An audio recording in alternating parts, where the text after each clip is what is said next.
Video like जरूर कर लीजिए और ऐसे वीडियो लगातार फ्री में पाने के लिए चैनल को तुरंत सब्सक्राइब कर लीजिए और बेल आइकन को जरूर टैप कर लीजिए ताकि आगे भी सारे वीडियो आपको मिलते रहे। यूट्यूब में फॉलो करते हैं तो प्लीज ये वाला फ्री टेलीग्राम चैनल जरूर ज्वाइन कर लीजिएगा। सारे नोटिफिकेशन सारे अपडेट यहीं पे आते हैं, ध्यान रखिए।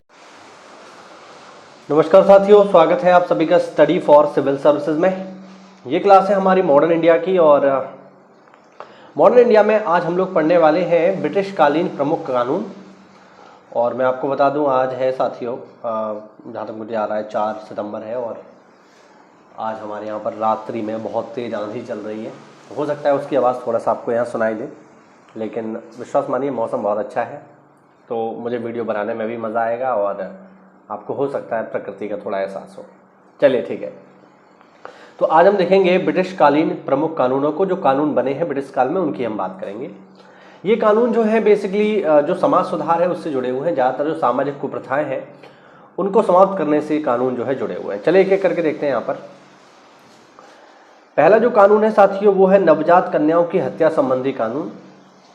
बेसिकली शिशुवध प्रथा हम इसे कह सकते हैं, ठीक है।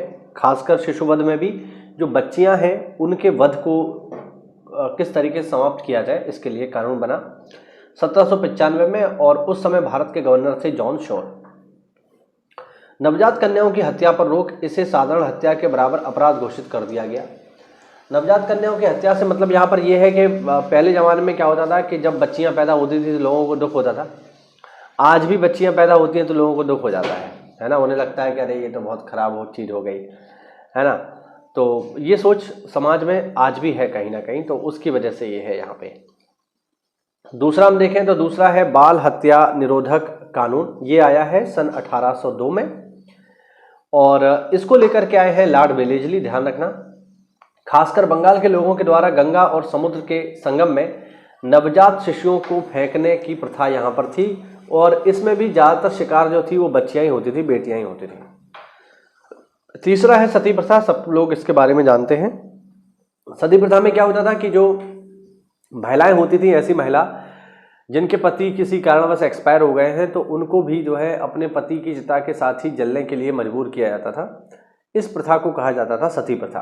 तो ये 1829 में लॉर्ड विलियम बेंटिक के समय में समाप्त हो गई और इस पर पूरी तरीके से कानूनी रोक लगा दी गई। वो व्यक्ति जिसने इस प्रथा को समाप्त करवाने में एक महत्वपूर्ण भूमिका निभाई, उन व्यक्ति का नाम है राजा राम मोहन राय। आप लोग जरा मुझे कमेंट करके बताइए कि राजा राम मोहन राय को राजा की उपाधि किसने दी और क्यों दी, ठीक है। चलिए आगे बढ़ते हैं। अगला है हमारे पास हिंदू विधवा पुनर्विवाह अधिनियम। यह आया है 1856 में लॉर्ड डलहौजी के समय में, जिसके अंतर्गत विधवा विवाह को कानूनी मान्यता दे दी गई, ठीक है। 26 जुलाई 1856 को अधिनियमित हिंदू विवाह पुनर्विवाह अधिनियम 1856 और अधिनियम यहाँ तक मैं इसको पढ़ पा रहा हूँ, ये 15 होगा ये, ठीक है। हाँ, 15 में 1856 ईस्ट इंडिया कंपनी के शासन के अधीन भारत के सभी क्षेत्रों में हिंदू विधवाओं के पुनर्विवाह को वैध घोषित कर दिया गया। यह 1857 के भारतीय विद्रोह से पहले लॉर्ड डलहौजी द्वारा तैयार किया गया था तथा लॉर्ड कैनिंग द्वारा पारित किया गया था। ध्यान रखना, ठीक है।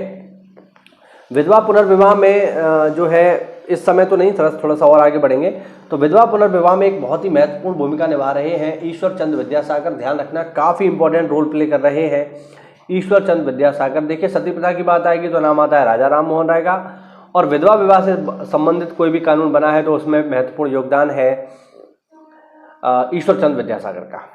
चलिए आगे बढ़ते हैं।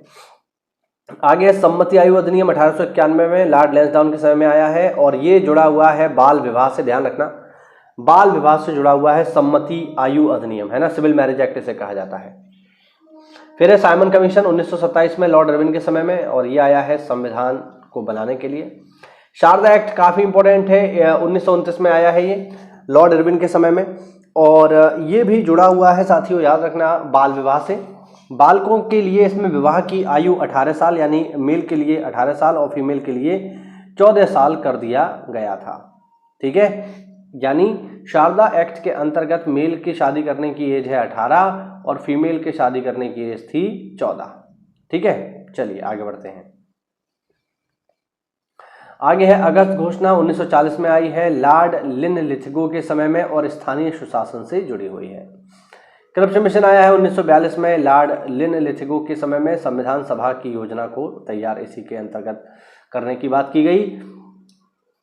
फिर है वेबल प्रस्ताव, यह आया है 1945 में लॉर्ड वेबल के समय में। सभी दलों ने मिलाकर काउंसिल का निर्माण करना है, ऐसा योजना बनाई गई।